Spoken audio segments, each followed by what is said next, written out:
Hey everyone, we've taught our robot to feel its own movement and see the world with light. But now it's time to solve a big challenge, the chicken or egg problem of robotics. How can a robot figure out where it is if it doesn't have a map? And how can it create a map if it doesn't know where it is?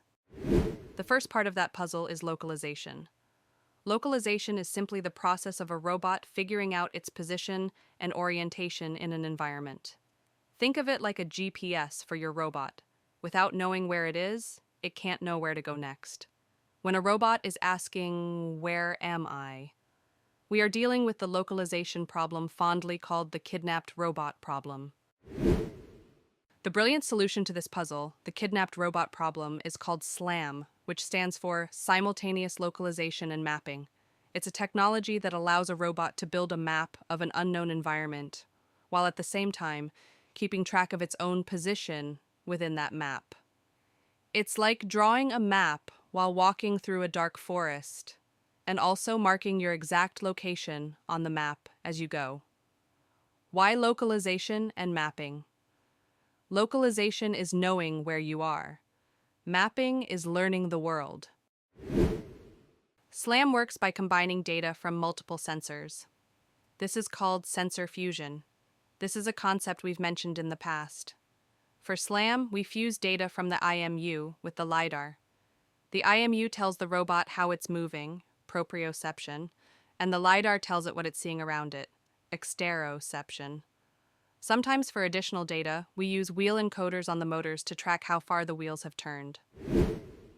Let's see how this works. The robot starts with no map. It moves forward, using its IMU to guess its direction and its LiDAR to scan for obstacles. As it finds objects, it adds them to a digital map.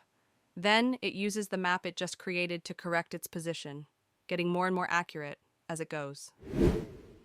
You can see this process in many robotics libraries, like ROS. Even with a simple grid, a robot can use these principles to navigate a room, map out obstacles, and find its way to a goal, all without ever having seen the room before. Robots aren't perfect. Every time they move, their internal measurements pick up tiny errors, which build up into small mistakes called drift. This can slowly make the robot lose track of its true location. To fight this, the robot performs a constant self-check.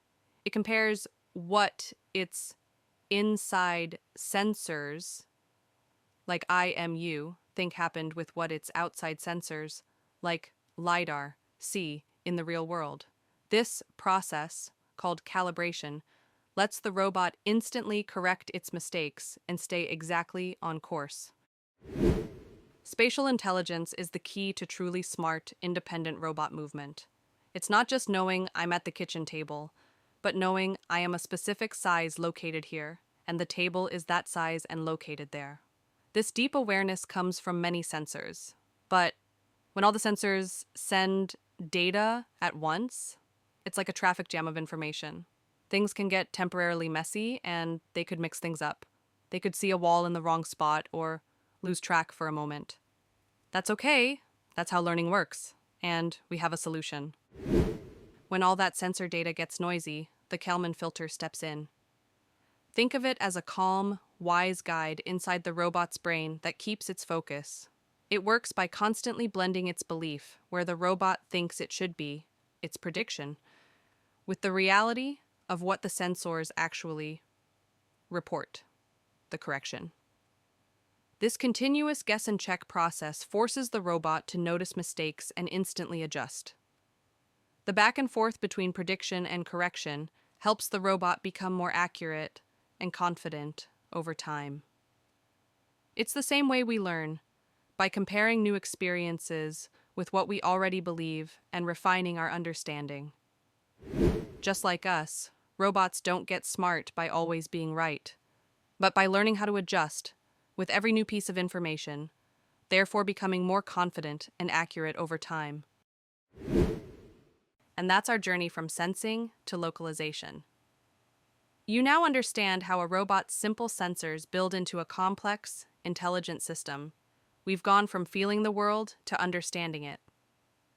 Thank you for joining the RobotDiva channel, and remember, the future of robotics is waiting for you to build it.